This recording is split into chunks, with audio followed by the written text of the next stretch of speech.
प्रिय मित्रों, पुराने समय की बात है। उत्तर भारत के एक दूरदराज गांव से निकलने वाले संत रविदास की कथा आज भी लोगों के मन में दीपक की भांति प्रज्वलित है। उनके जीवन में सरलता, सच्चाई और भक्ति की ऐसी मिसाल थी कि हर किसी के दिल में उनका विशेष स्थान बना हुआ था। प्रिय मित्रों, आज की इस वीडियो में हम जानेंगे कि कैसे संत रविदास ने एक अत्यधिक घमंडी रानी के मन का अहंकार मिटाया और एक किसान के सूखे खेत में हरियाली का जादू बिखेरा। चलिए वीडियो की शुरुआत करते हैं।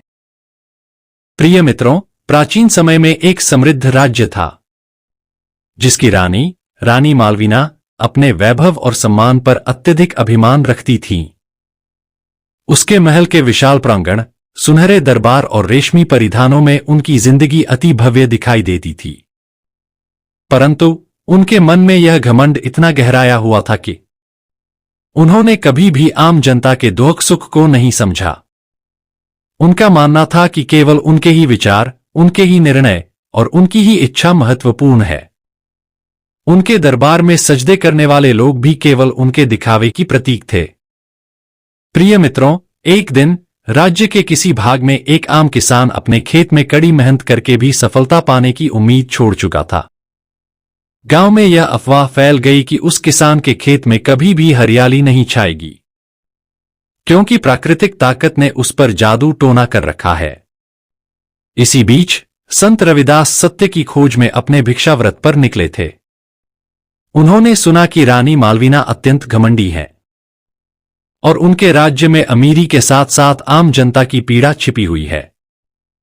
संत रविदास का दिल हमेशा दीन दुखियों के लिए धड़कता रहा। अपने सरल विचारों, गहन भक्ति और इंसानियत की भावना के कारण उन्होंने लोगों के दिलों में एक अलग पहचान बनाई थी। मित्रों, उनकी वाणी में उस सच्चाई की चमक थी जो इंसान को उसके अंदर छिपे गुणों का एहसास दिला देती थी। एक दिन उन्होंने तय किया कि राज्य के उस भाग का दौरा किया जाए जहां रानी का अत्यधिक घमंड और किसान का दुख छिपा था। जब संत रविदास उस राज्य में पहुंचे तो रानी मालवीना ने उन्हें अपने दरबार में आमंत्रित किया। महल की दीवारों पर लटकते सुनहरे झुमके, महल के सजावट और राजसी पोशाकों के बीच भी संत रविदास की सादगी की चमक सभी पर हावी हो गई। मित्रों, रानी ने संत से पूछा, हे संत, तुम इतने गरीब और साधारण हो, फिर भी इतना ज्ञान और भक्ति कैसे प्राप्त करते हो? संत रविदास ने मुस्कुराते हुए उत्तर दिया, महारानी, भक्ति का असली अर्थ धन धान्य में नहीं बल्कि हृदय की शुद्धता में निहित है। जब हम अपने अंदर की आवाज सुनते हैं तो सच्चाई अपने आप सामने आ जाती है। रानी ने इस बात को सुनकर आक्रोशित होकर कहा, तुम्हारे शब्द मेरे राज्य में कभी जगह नहीं बना सकते। मेरे पास सत्ता है, धन है और लोग मेरे चरणों में झुकते हैं। रविदास ने शांति से कहा, महारानी, जो मनुष्य अपने अंदर की शांति खो देता है उसे बाहरी धन धान्य से क्या लाभ? अगर तुम अपने दिल को खोलो और सत्य की ओर कदम बढ़ाओ तो न केवल तुम स्वयं मुक्त हो जाओगी बल्कि तुम्हारे राज्य में भी सच्ची समृद्धि आएगी। रानी मालवीना को संत रविदास की बातों में गहराई और सत्यता दिखी, परंतु उनका घमंड इतना प्रबल था कि वे तुरंत उनके उपदेशों को नहीं अपना सकीं।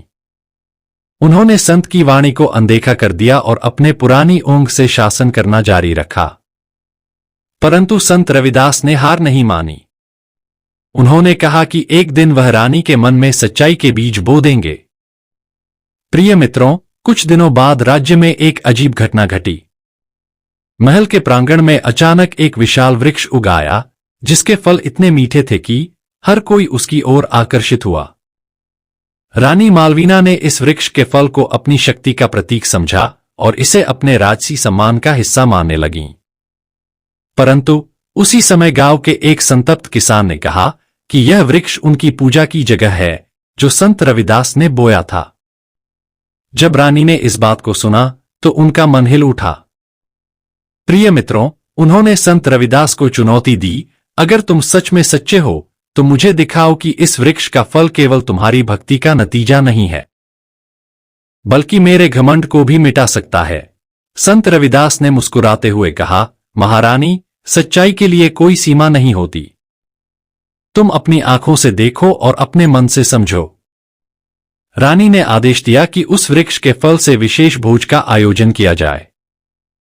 दरबार में विभिन्न जाति धर्म के लोग शामिल हुए। संत रविदास ने उस भोज में उपस्थित सभी लोगों से कहा कि यह फल हमें सिखाता है कि प्रकृति और मानवता का संबंध अत्यंत गहरा है। यदि हम अपने अंदर के घमंड को त्याग कर एक दूसरे को अपनाएं, तो हम सच्ची समृद्धि पा सकते हैं। भोज के दौरान रानी ने देखा कि कैसे सभी लोग समान रूप से फल का स्वाद ले रहे थे, बिना किसी भेदभाव के। धीरे धीरे उनके मन में यह विचार उत्पन्न हुआ कि शायद उनके अंदर का अहंकार ही उनके जीवन की वास्तविक समृद्धि में बाधा था। इस घटना ने रानी के हृदय में एक नरमापन पैदा करना शुरू कर दिया, जिसे संत रविदास की शिक्षाएं और भी प्रभावी रूप से उभार सकीं। प्रिय मित्रों, इसी राज्य के एक छोर पर एक किसान रहते थे जिनका नाम हरिदास था।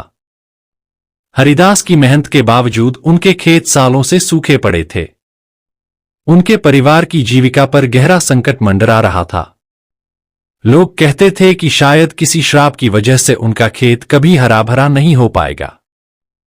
संत रविदास जब राज्य में भ्रमण कर रहे थे, तो उन्हें हरिदास की पीड़ा के बारे में पता चला। उन्होंने उस किसान से मिलने का निर्णय किया। हरिदास अपने खेत के किनारे बैठे हुए थे और उनके चेहरे पर निराशा की छाया थी। संत रविदास ने उनसे विनम्रता से कहा, हे हरिदास, क्यों तुम अपने खेत के साथ इतना दुख सह रहे हो? प्रकृति हमेशा अपने सच्चे धाम तक पहुंचाने की कोशिश करती है। प्रिय मित्रों, हरिदास ने अपनी आत्मा से आह भरते हुए कहा, महाराज, मैंने हर संभव प्रयास किया, परंतु मेरा खेत सूखा ही रहता है। लगता है जैसे मेरी मेहनत पर कोई आशीर्वाद नहीं हो रहा। संत रविदास ने उन्हें शांतिपूर्ण मुस्कान के साथ आश्वस्त किया, प्रकृति में हर चीज के लिए एक समय होता है। तुम्हारा खेत भी उस समय का इंतजार कर रहा है जब वह समय आएगा। तुम्हारा खेत फिर से हरियाली से भर जाएगा। प्रिय मित्रों, संत रविदास ने उस खेत के बीच में एक साधारण पूजा स्थान बनाया। उन्होंने मिट्टी में अपने चरणों के निशान छोड़े और वहां पूजा करने लगे। उन्होंने परमात्मा से प्रार्थना की कि हरिदास के खेत में फिर से जीवन लौटे। दिन रात उन्होंने वहां ध्यान और साधना की। कुछ दिनों के बाद भगवान श्री कृष्ण के आशीर्वाद से जब सुबह की सुनहरी किरणें खेत पर पड़ने लगीं, तो एक अद्भुत चमत्कार हुआ। धीरे धीरे सूखी मिट्टी में हरियाली के छोटे छोटे अंकुर उग आए। बारिश का मौसम भी उसी समय आया, मानो आकाश ने संत रविदास की प्रार्थना सुन ली हो। खेत में फसल की बौछार हो गई और हरिदास का खेत हरा भरा, सुगंधित और जीवंत हो उठा। गांव के लोगों ने इस चमत्कार को देखकर दंग रह जाना शुरू कर दिया। हरिदास का चेहरा खुशियों से खिल उठा और उन्होंने सभी को संत रविदास की कृपा का श्रेय दिया।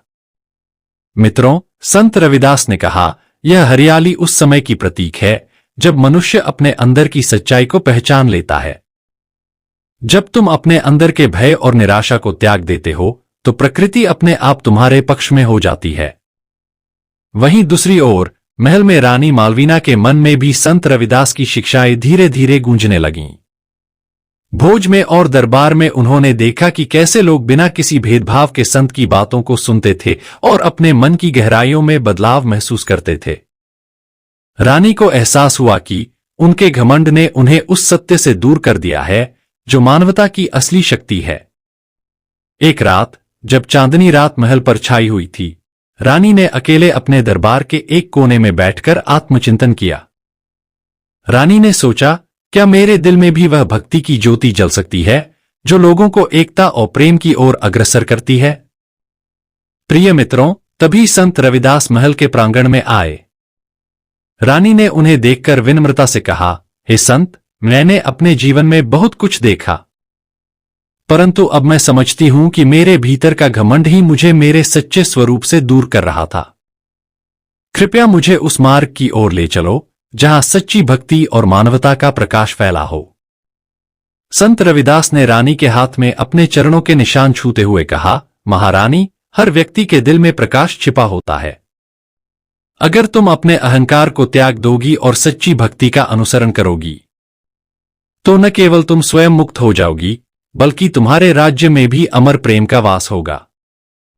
मित्रों, उस दिन से रानी ने अपने जीवन में एक नए अध्याय की शुरुआत की।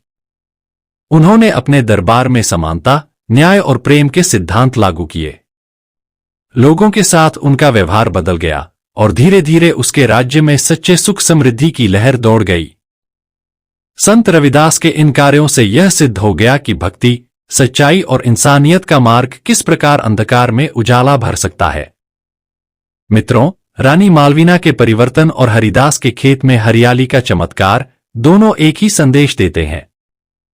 जब हम अपने अंदर के अहंकार, घमंड और निराशा को त्याग देते हैं तो प्रकृति और जीवन अपने आप हमें अमूल्य आशीर्वाद प्रदान करता है।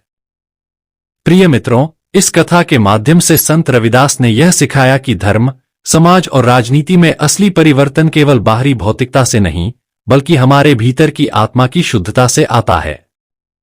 उनके जीवन में हमें यह सीखने को मिलता है कि चाहे हम किसी भी पद, शक्ति या सम्मान के क्यों न हो, हमें अपने अंदर की सच्चाई को पहचानना चाहिए और उसे जगाना चाहिए। रानी मालवीना की कथा यह प्रमाणित करती है कि एक बार जब इंसान अपने अहंकार को त्याग देता है और सच्ची भक्ति की राह अपनाता है तो वह स्वयं को ही नहीं, अपने आसपास के समाज को भी बदल सकता है।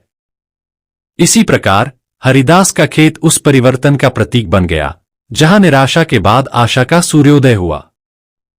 संत रविदास की इस कथा से हम यह सीखते हैं कि असली परिवर्तन तभी संभव है जब हम अपने अंदर की बुराइयों को पहचानकर उसे त्याग दें। रानी मालवीना का अहंकार, जिसने पहले समाज में दरारें पैदा की थीं, अब प्रेम और समता की मिसाल बन गई। और हरिदास के सूखे खेत ने यह संदेश दिया कि प्रकृति कभी हार नहीं मानती, बस उसे सही समय पर सही दिशा में मार्गदर्शन की आवश्यकता होती है। जब भी हम जीवन में चुनौतियों का सामना करते हैं, चाहे वह सामाजिक हो या व्यक्तिगत, हमें संत रविदास की इस कथा को याद करना चाहिए।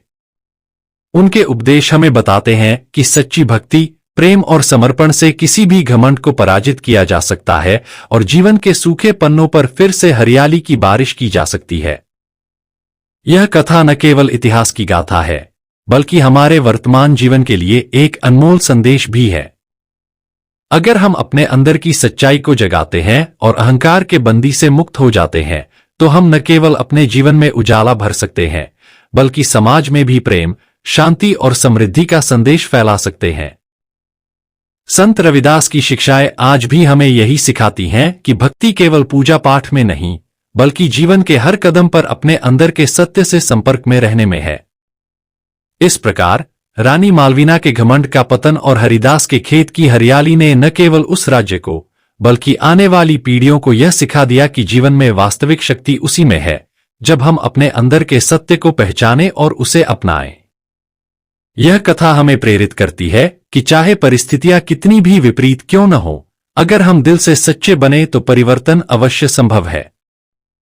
संत रविदास की यह अनंत कथा आज भी हमें याद दिलाती है कि प्रेम, भक्ति और सच्चाई का मार्ग हमेशा जीतता है। यह संदेश आने वाले कल के लिए आशा की नई किरण बनकर उभरता है और यह हमारी आत्मा को हमेशा उजाले से भर देता है। प्रिय मित्रों, प्लीज हमारी वीडियो को लाइक शेयर जरूर किया करो। धन्यवाद।